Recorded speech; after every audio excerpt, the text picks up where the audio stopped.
Franz Joseph Gall, a German physiologist and pioneer in the study of the localization of mental functions in the brain known as phrenology, began a very serious and controversial movement that would influence the justification and advocacy of slavery.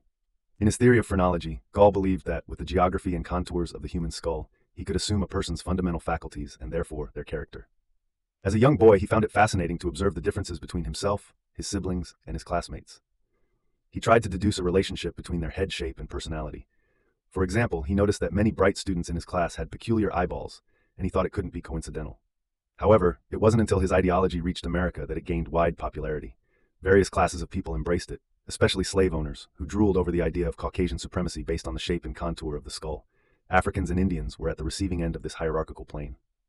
For instance, areas located toward the top and back of the skull, such as veneration and cautiousness, were routinely claimed to be large in Africans, suggesting their submissiveness and docility. Charles Caldwell, a doctor from Kentucky, would go on to suggest in a letter to a friend, "They are slaves because they are tameable, and Africans must have a master." Some Africans may not be familiar with the science, or rather pseudoscience, that influenced their enslavement. And while phrenology has been discredited by scientific research, it remains an interesting topic. It shows the possibilities of how we can understand ourselves and others in a more moral sense. In the 19th century,